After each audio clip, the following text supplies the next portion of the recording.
The massive hall of the Galactic Assembly was full of noise and angry voices. The 47 different alien species had come together for what everyone knew would be the final vote about humans. Ambassador Hyun-woo sat very still in the human section. His old face showed nothing even when the other aliens said terrible things about his people. The Velian representative stood up on his many legs. His tentacles moved wildly as he screamed at the humans. "They are monsters," he shouted so loud that his voice hurt the ears of everyone in the hall. "They only know how to fight and kill. They teach their babies to be soldiers before the babies can even walk." Many aliens agreed with him. The big elephant-like Thorians made loud trumpet sounds to show they supported the Velian. The crystal beings called Zephirites made musical sounds that meant they were very unhappy with humans. The snake-like Syrians hissed their agreement. The flying Aryans flapped their wings in anger. For more than 3 hours, different alien species stood up to say bad things about humans. They said humans were too violent.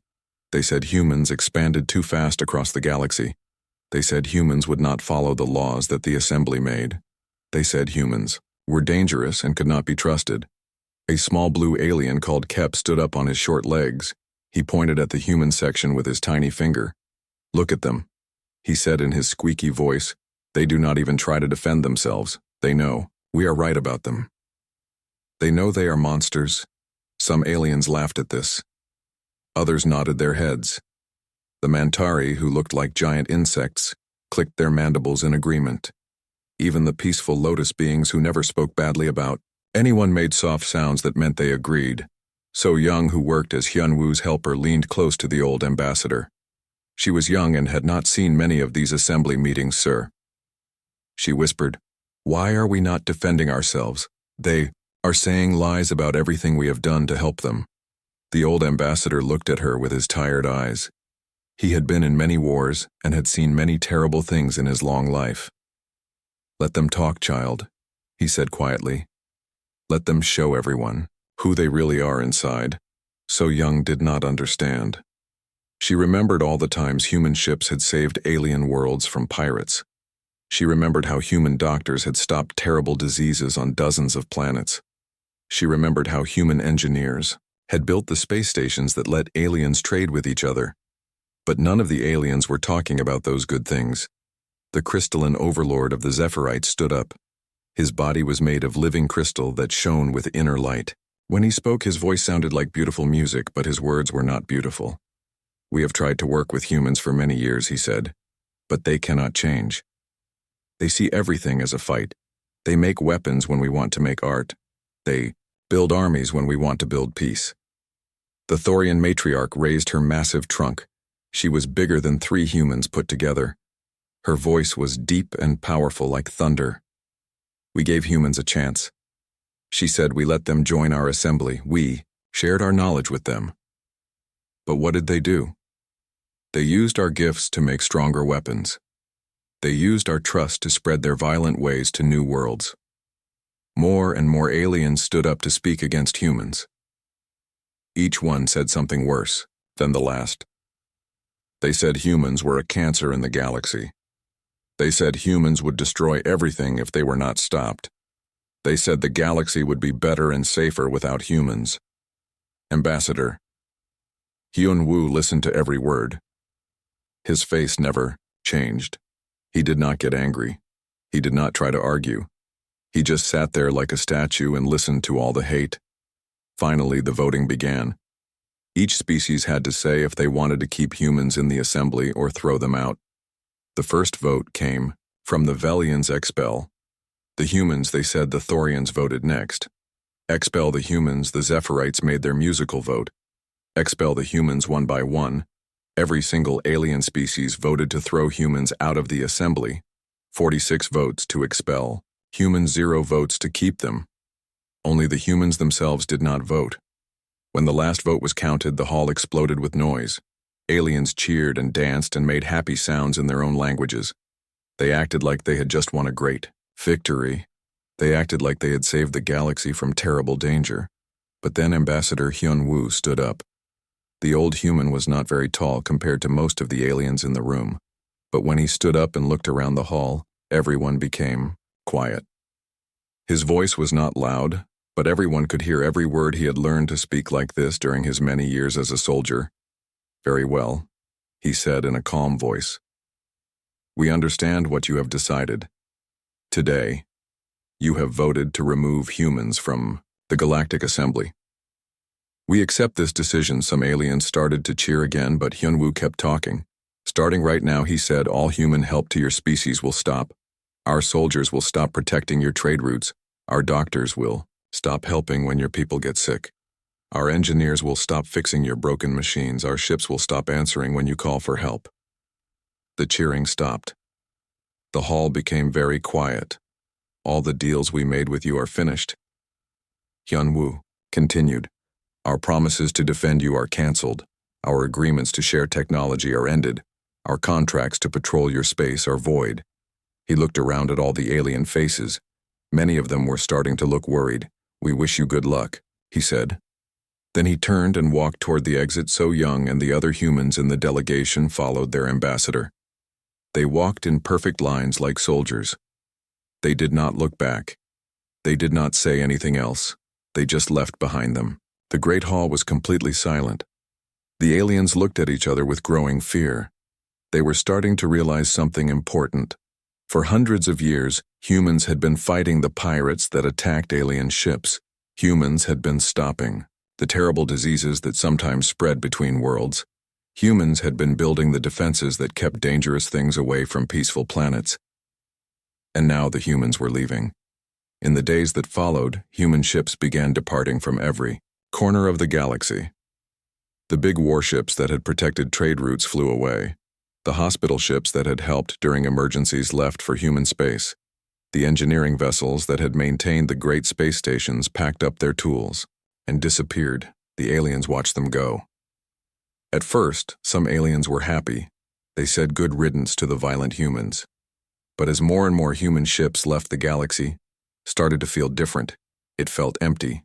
It felt unprotected. It felt dangerous. And in the dark spaces between the stars, things that had been hiding for a long time began to move. Things that had been afraid of human weapons began to wake up.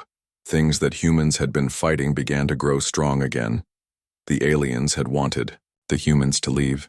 3 months after the humans left, the galaxy had grown eerily quiet. Captain Minho received the distress signal while his exploration vessel, the Soul's Pride, was charting systems in the far reaches of human space. The message was desperate, broadcast on emergency frequencies in 17 different languages. "This is the Velian colony ship, Graceful Swimmer. We are under attack by Devour-class pirates, requesting immediate assistance. We have civilians aboard, including younglings. Please, anyone, help us." Minho's communications officer, Jae-sung, looked up from his console with questioning eyes. "Captain, that's in assembly space. We're not supposed to be there anymore. And they're not supposed to be calling us for help," Minho replied grimly. But here we are.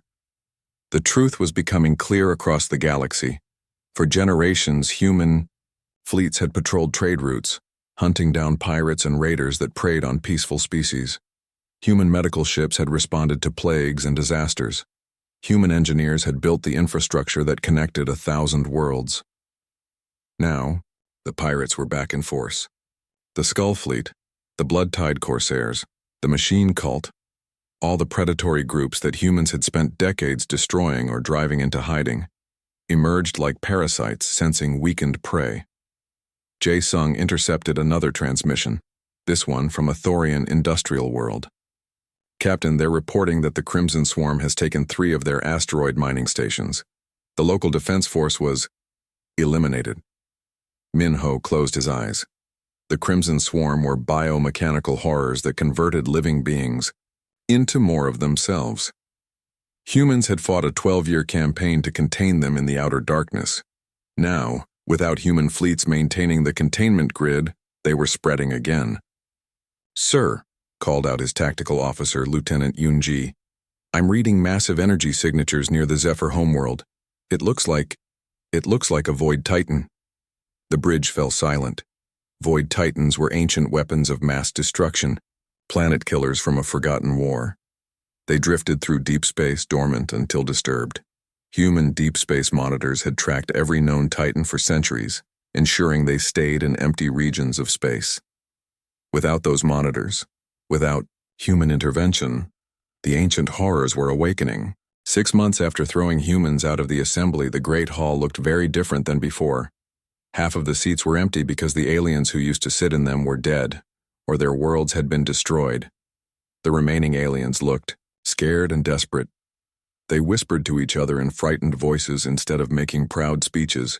President Dae-hyun of the Human Federation stood at a small podium that had been quickly built for him. He was in the visitors section where tourists used to watch assembly meetings before the humans had been members with their own important seats. Now they were just guests, but every alien eye in the hall stared at him with desperate hope. "The situation is very bad," Dae-hyun said in a calm voice that everyone could hear. "The Crimson Swarm has eaten 17 worlds completely. They show no signs of stopping. The Void. Titan near Zephyr Prime has woken up and is moving toward their home planet. Pirate fleets now control 40% of what used to be assembly space." As he spoke, the aliens became more and more afraid. Some of them started to cry. Others made frightened sounds in their own languages. The proud Thorian matriarch who had voted to expel humans now had tears running down her massive face. The Velian representative was the same one who had called humans monsters 6 months ago. Now he was shaking with fear as he stood up. "Surely," he said in a voice that cracked with emotion, "surely you can help us. We know we made terrible mistakes, but innocent people are dying. Please, you have to understand we were wrong." President Dae-hyun looked at the alien without any expression on his face. "Our spy satellites show that the Void Titan will reach Zephyr Prime in exactly 14 days, he said, like he was reading a shopping list. "The Crimson Swarm will completely overrun the Thorian core worlds within 1 month. As for the pirates," he shrugged like it did not matter, "they are making record profits this quarter." "But you have to help us," screamed the Thorian matriarch. Her voice was so loud it hurt the ears of everyone in the hall. "You are the only ones with ships strong enough, weapons, powerful enough to fight these things. You are the only ones who know how." Dae-hyun nodded slowly. "I remember being told that our military was too aggressive," he said quietly. "I remember hearing that our weapons were too destructive, and our soldiers were too violent. The Galactic Assembly voted unanimously that the galaxy would be much better off without us." A sound like breaking glass came from the Zephyrite delegation. It was the sound they made when they were in complete despair. "We were wrong," said the crystalline overlord, whose light was now very dim. "We admit it completely. We were terribly, catastrophically wrong. Please, you must understand, we were afraid of your power. But we never understood what you used that power for." The Zephyrite leader looked around the hall at all the empty seats where his friends used to sit.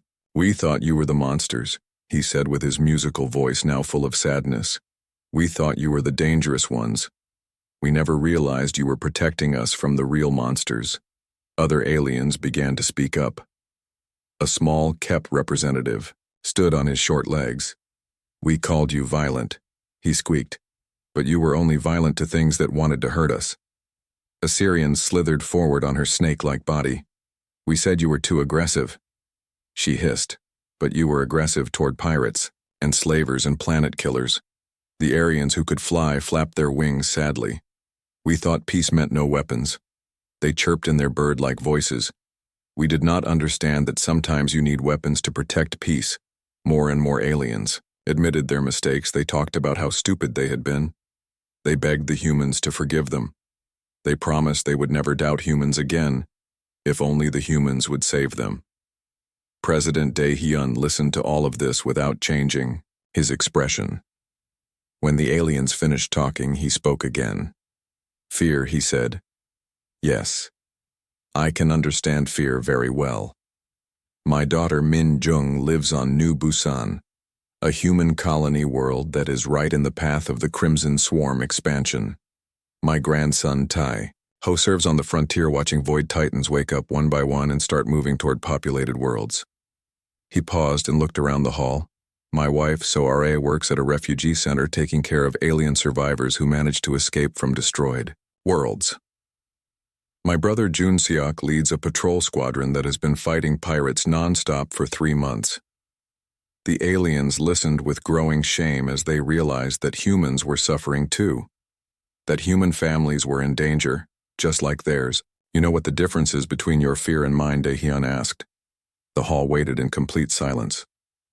Nobody dared to speak. I'm afraid of real monsters, he said. The words hit the aliens like a physical blow. They finally understood the humans had never been the monsters. The humans had been the ones fighting monsters so that everyone else could sleep safely at night. But now, it might be too late. The real monsters were loose in the galaxy and growing stronger every day. The Crimson Swarm was spreading like a disease. The Void Titans were waking up after sleeping for millions of years. The pirates were taking over whole star systems, and in the dark spaces beyond the galaxy, something even worse was stirring. Something that the ancient warnings had tried to tell them about, something that made even the Void Titans look small. A young Thorian engineer named Kayla stood up slowly. She had been working on deep space sensors trying to replace the human monitoring systems that had been abandoned. Her voice shook as she spoke. President Dae-hyun. She said, there is something else. Something we have not told you. Our sensors have picked up massive energy signatures moving in from the galactic rim. We think something much worse than anything we have seen is coming. The hall became even quieter if that was possible. How long do we have? Dae-hyun asked. At current speed, 6 months until they reach the outer systems. Kayla replied. Maybe less if they speed up. The energy readings are unlike anything. In our databases, they are bigger than Void Titans, more dangerous than the Crimson Swarm Day. Hyun closed his eyes for a moment. When he opened them again, the aliens could see something that scared them even more than the approaching threats. They could see that even the humans were worried. I will take your request back to the Human Federation Council, he said. We will discuss whether to help you, but Sir, pleaded the Velian representative, there is no time. The Void Titan will destroy Zephyr Prime in 2 weeks. The swarm will reach Thorian space in a month. Dae-hyun turned to leave, then stopped and looked back at the desperate aliens. You had your chance to stand with us, he said. Now we will decide if we want to stand with you as the human. President walked out of the hall. The aliens were left alone with their fear and their shame. They had thrown away the best friends they ever had. Now they could only hope that humans were better people than they were. Outside the hall, human ships were already moving toward the crisis zones. But the aliens did not know that they could only wait and pray that the people they had called monsters would choose to save them from the real monsters that were coming. The first Zephyrite refugee ships arrived at human border stations 3 days later. Their crystalline bodies, usually brilliant with inner light, were dim with despair and exhaustion. Station Commander Soo-jin watched through the viewport as the elegant ships, once symbols of galactic prosperity, limped toward her facility with hull breaches and failing power cores. Ma'am, called her aide, Corporal Woo-seok. They're requesting permission to dock. They say the Void Titan has begun harvesting their outer colonies. Soo-jin closed her eyes. She'd seen the classified reports. When Void Titans harvested, they didn't just destroy. They consumed entire ecosystems, turning living worlds into fuel for their ancient engines. The death toll was measured in billions. Grant them permission to dock, she ordered. Full medical and engineering support. But ma'am, our orders were to defend human space, she cut him off. These beings are asking for sanctuary, not military aid. We don't turn away refugees. As the Zephyrite ships docked, more signals came in. Velian survivors from worlds overrun by the Crimson Swarm. Thorian industrial ships fleeing the collapse of their trade networks. Even some of the smaller species that had voted most enthusiastically for human expulsion now begged for safe harbor. Meanwhile, deep in human space, Fleet Admiral Kai Tae stood on the bridge of the flagship Sejong the Great, watching the tactical display with growing concern. Red markers showed Void Titan positions, spreading like a cancer through former assembly territory. Blue markers indicated swarm infestations, growing by the day. Yellow showed pirate activity, which had exploded as civilization collapsed. Admiral, reported his intelligence officer, Commander Yu-jin, our deep space sensors are picking up something new. Long-range scans show massive energy signatures moving in from the galactic rim. We think, we think something worse is coming. Kitai studied the data with a sinking heart.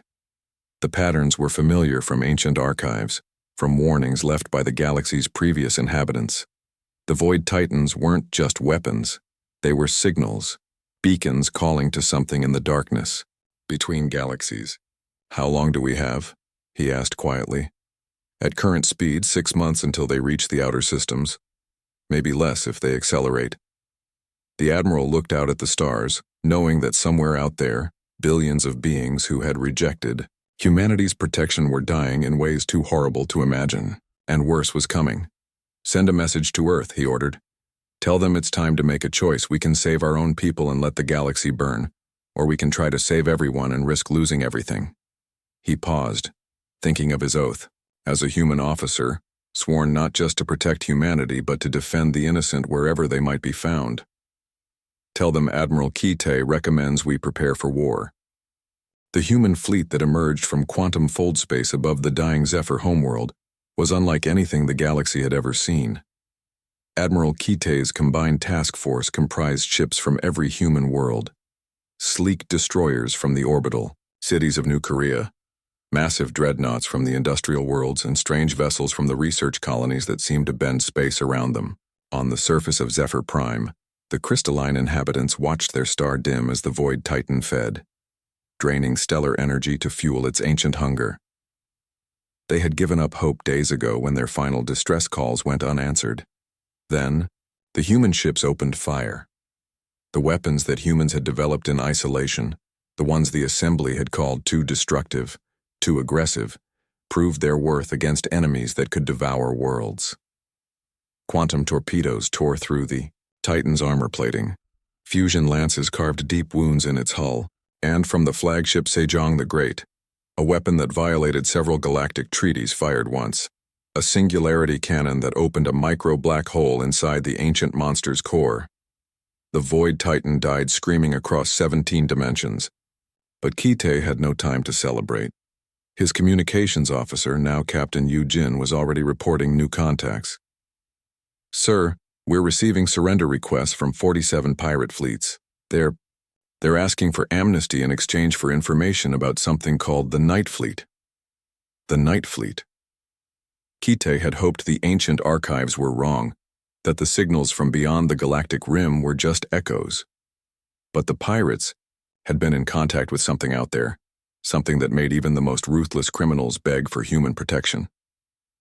As his fleet moved to the next crisis, rescuing Thorian worlds from the Crimson Swarm, Kite received a priority transmission from Earth. President Daehyun appeared on the screen, looking exhausted but determined. Admiral, the Assembly has formally voted to invite us back. They're offering full membership, permanent seats on the Security Council, and formal recognition of human territorial claims. Kite almost laughed. What did you tell them, sir? I told them we'd consider it, after we finish cleaning up their mess. The President's expression grew serious. How bad is it out there, Admiral? Kite looked at his tactical display, showing dozens of crisis points across the galaxy. Worlds in flames, civilizations collapsing, ancient horrors awakening, and something worse coming from the darkness beyond the stars. It's bad, sir. But we're humans. Bad is what we do best. As the human fleet jumped to their next battle, leaving behind a world saved from destruction, the survivors on Zephyr Prime began to understand something that would reshape galactic civilization. Humans weren't the monsters in this story. They were the ones who fought monsters, so others could sleep safely. The galaxy had learned to fear humanity's absence far more than their presence, and now as ancient darkness stirred in the void between galaxies, that lesson would determine whether civilization survived or fell to the true predators that lurked in the endless night. The humans had walked away once. They would not make that mistake again.